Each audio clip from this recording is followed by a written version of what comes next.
Hello बच्चों। तो आज जो है हम चैप्टर सेकंड पढ़ेंगे 11th का।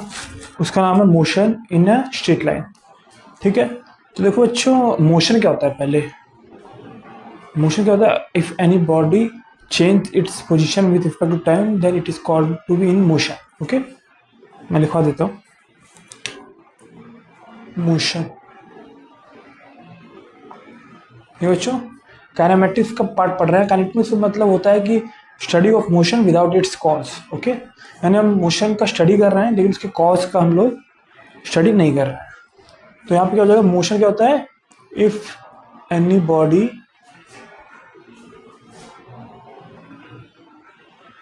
changes its position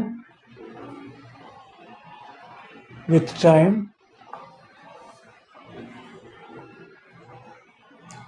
it is said to be in motion। ठीक है बच्चों, समझ में आया। ओके, तो ये आपका क्या हो गया मोशन के बारे में। अब देखिए, मोशन स्ट्रेट लाइन मतलब होता है कि एक सीधी लाइन पे मोशन कर रहा है।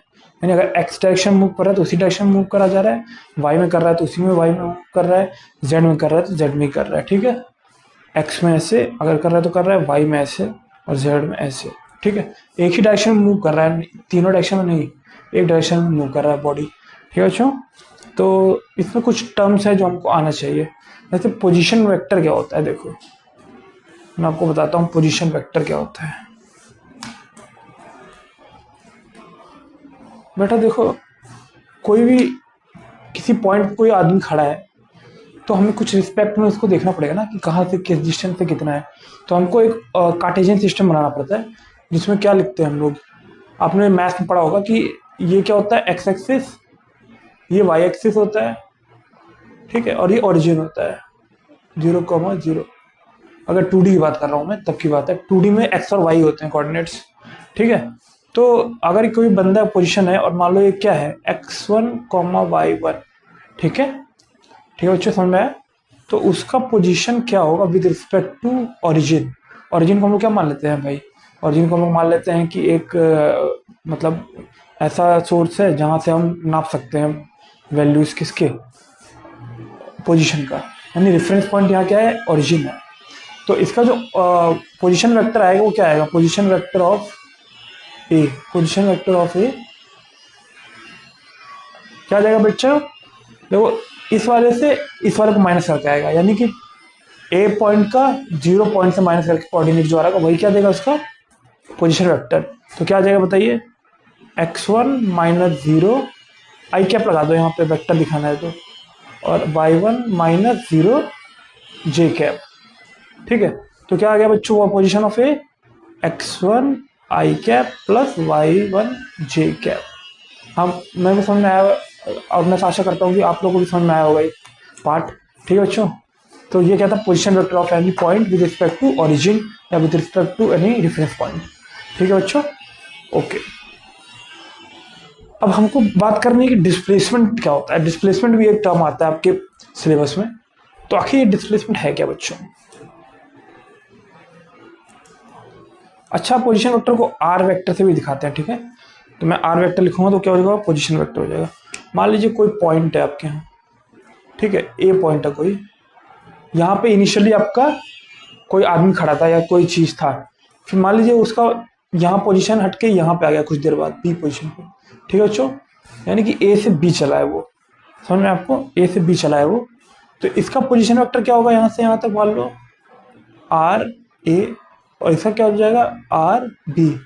ठीक है, वेक्टर फॉर्म में दिखा देता हूँ आर बी। ठीक है बच्चों, यानी कि पोजीशन पहले तो उसका ए था फिर बी में चला गया। अब ये जो शॉर्टेस्ट डिस्टेंस होगा इन दोनों के बीच में, ठीक है, वेक्टर से देखें तो ये देखिए ऐसे वेक्टर है और ये ऐसे वेक्टर है और ये ऐसे वेक्टर है। ठीक है बच्चों, समझ में आया ये चीज। तो हमको यहाँ से क्या मिल रहा है, देखिए ये जो शॉर्टेज डिस्टेंस है इन दोनों के बीच का, इसी को क्या कहेंगे डिस्प्लेसमेंट वेक्टर, यानी एस। ठीक है, तो अगर वेक्टर लॉ ऑफ एडिशन से देखें तो क्या हो जाएगा, ये R A plus S vector is equal to R B vector.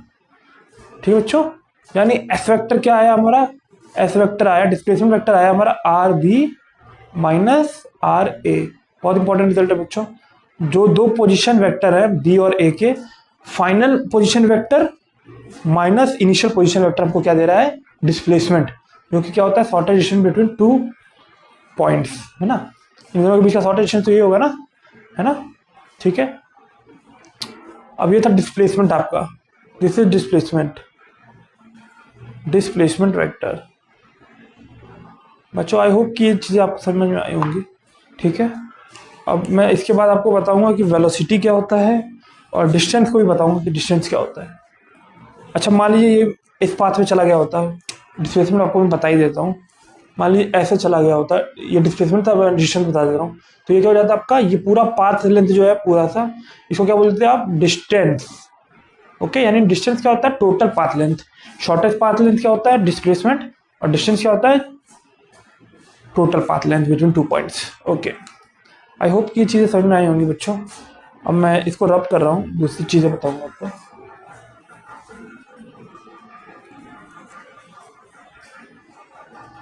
बच्चों वेलोसिटी वेक्टर क्या होता है या वेलोसिटी क्या होती है, ठीक है, मैं बता देता हूँ।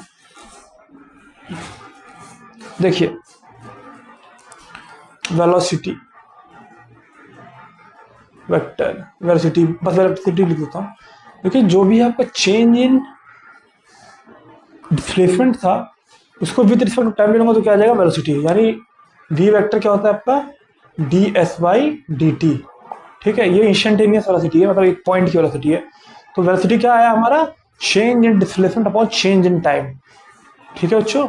इसी तरह से हमारा स्पीड क्या आता है, स्पीड मान लीजिए एस से दिखा रहा हूँ मैं, एस से नहीं, मान लीजिए मैं स्पीड को जो है वी मॉड से दिखा रहा हूँ, ठीक है, मॉड से।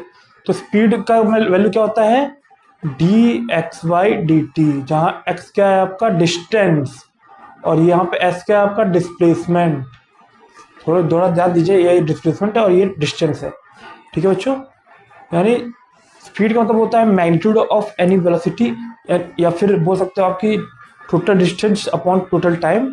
और वेलोसिटी क्या होता है, displacement, total displacement upon total time, या change in displacement upon change in time, ठीक है बच्चों। इन सब ये चीज़ें आपको आती होंगी, मुझे लगता है ऐसा। तो ये मैं बताना नहीं चाहता था इतने आपको, लेकिन ठीक है मैंने बता दिया अभी, ठीक है बच्चों। इसी तरह इसके बाद क्या आता है आपका, एक्सेलरेशन। एक्सेलरेशन ये क्या होता है बच्चों, ये आपका होता है D V by D T. Okay, यहाँ पर डी वी क्या है, change in velocity upon change in time, ठीक है बच्चों। अभी मैं सब अच्छे से समझाऊंगा आपको, ये बस लिख लो आप, एक्सेलरेशन ये होता है, ये टाइम, ठीक है। और इसी का अगर एक बार और डिफ्रेंशिएट कर दिया तो क्या आ जाएगा, जर्क आ जाएगा। तो जर्क क्या होता है, डी ए एक्सेलरेशन का derivative upon D T. D T जहाँ भी है वो क्या है, चेंज इन टाइम। ओके बच्चों, आई होप कि ये चीज़ें पता होंगी आपको, अच्छे से आती होंगी आपको, समझे। हाँ बच्चों, तो चलिए अब एक दो क्वेश्चन करते हैं हम लोग मोशन इन स्ट्रेट लाइन का। आई होप कि ये चीज़ें आपको समझ में आई होंगी, ठीक है बच्चों। आज थ्योरी में थोड़ा कम बताऊंगा, इसके क्वेश्चन जितना प्रैक्टिस करेंगे आप उतना आपको समझ में आएगा ये, ठीक है बच्चों। चलिए question 1, the velocity of an object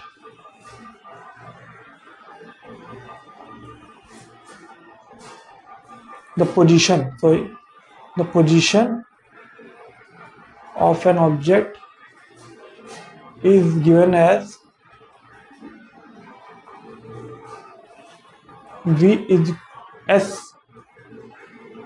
r is equal to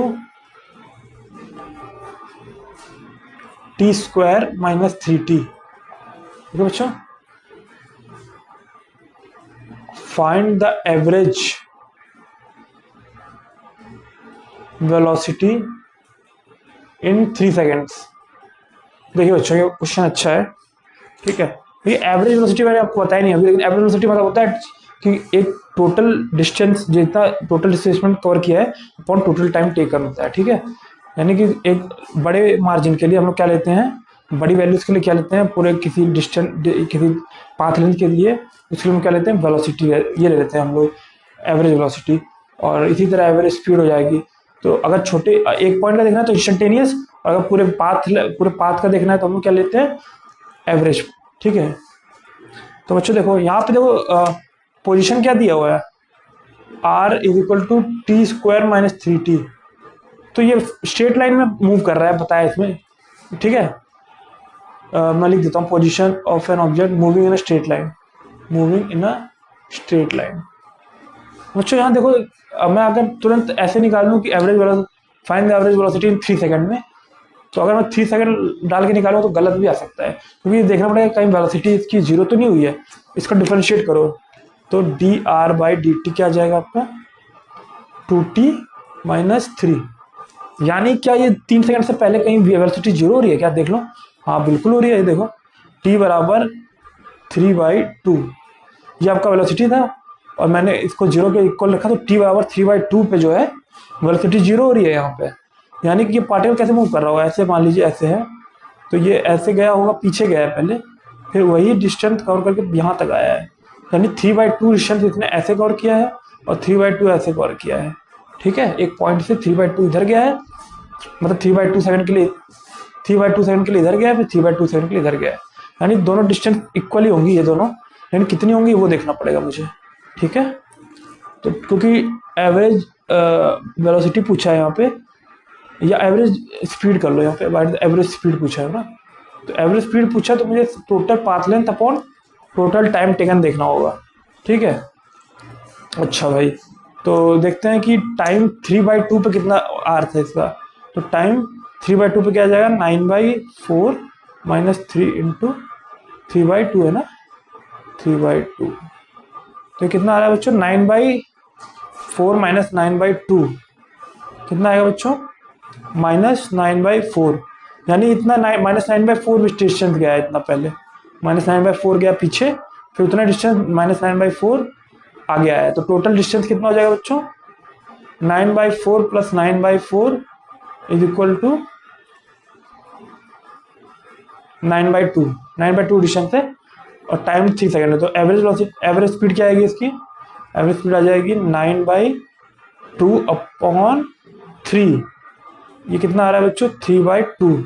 3/2 metre पर second is the average speed of this object. ठीक है बच्चों, आई होप कि ये अच्छा क्वेश्चन समझ में आया होगा आपको।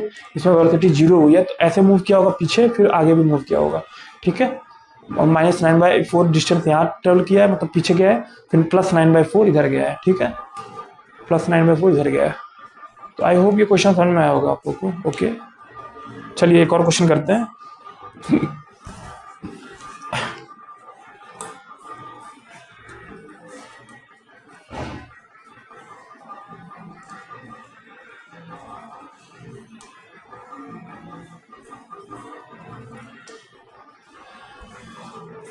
चलिए बेटा, क्वेश्चन 2 है, इफ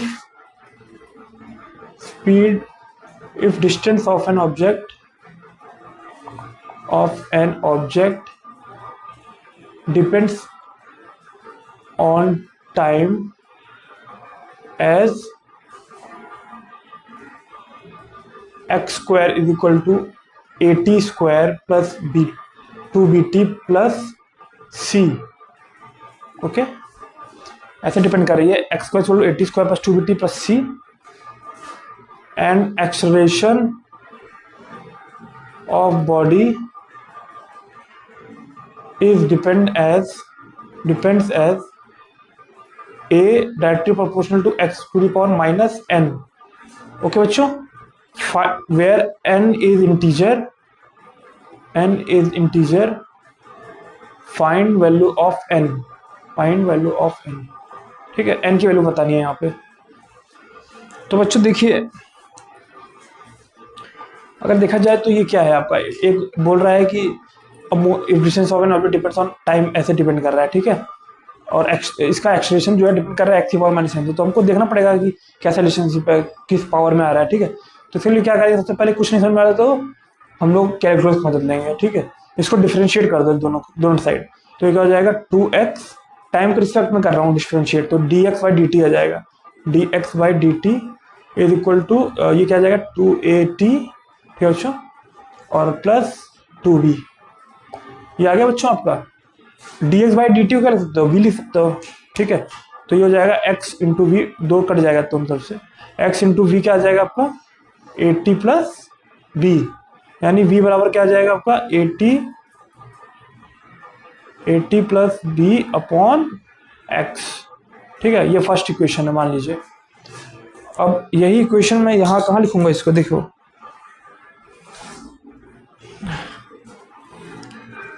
थोड़ा रब कर देता हूँ, इसमें आ नहीं पा रहा है।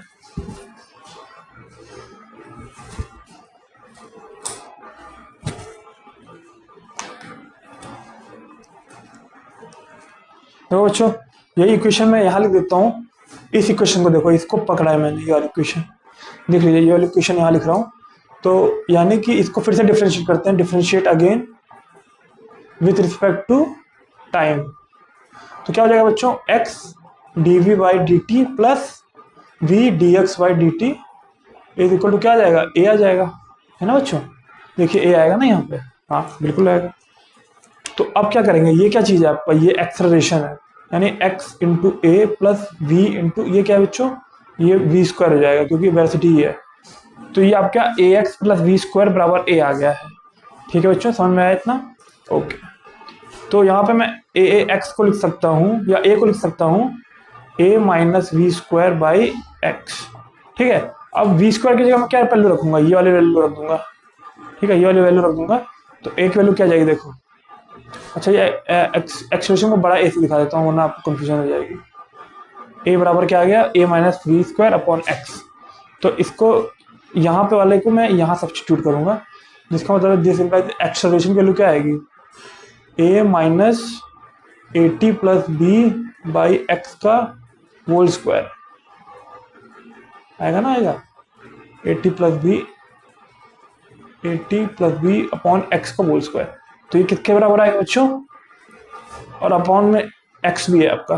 तो ये अगर मैं इसको प्रॉपर मैं कैलकुलेट करूंगा तो एक्स स्क्वायर देखिए नीचे आ रहा है, यहाँ पे इंटू हो जाएगा एक्स स्क्वायर और नीचे एक्स स्क्वायर, यानी ये अपॉन एक्स क्यूब आएगा नीचे, ठीक है। और हमको यही पूछा था कि x पे कैसे डिपेंड करेगा एक्सेलरेशन, ठीक है। तो एक्सेलरेशन कैसे डिपेंड कर रहा है पे, x की पावर -3 और n की जगह क्या आ जाएगा आपका 3। तो आई होप ये क्वेश्चन समझ में आया होगा आपको, अच्छा क्वेश्चन था। तो यहाँ n की वैल्यू क्या आएगी बच्चों, 3 आएगी। तो आज की क्लास में इतना मैंने जो आपको पढ़ाया है वो आप रिवाइज करिए, ज़्यादा नहीं पढ़ाऊंगा ताकि आप लोग को सब चीज़ें समझ में आए धीरे धीरे, ठीक है। तो मोशन स्ट्रेट लाइन का 2 क्वेश्चन भी कराया मैंने आपको आज, और इसका इंट्रोडक्शन बताया था आपको कि वेलोसिटी क्या होता है, डिस्प्लेसमेंट क्या होता है, एक्सेलरेशन क्या होता है, ठीक है बच्चों। इसकी बेसिक्स तो आपको पता होंगे लेकिन इसके अच्छे क्वेश्चन आपको नहीं पता होंगे, वो मैं करवा रहा हूँ, ठीक है बच्चों। तो आई होप कि ये लेक्चर आपको अच्छा लगा होगा। तब तक के लिए goodbye and take care.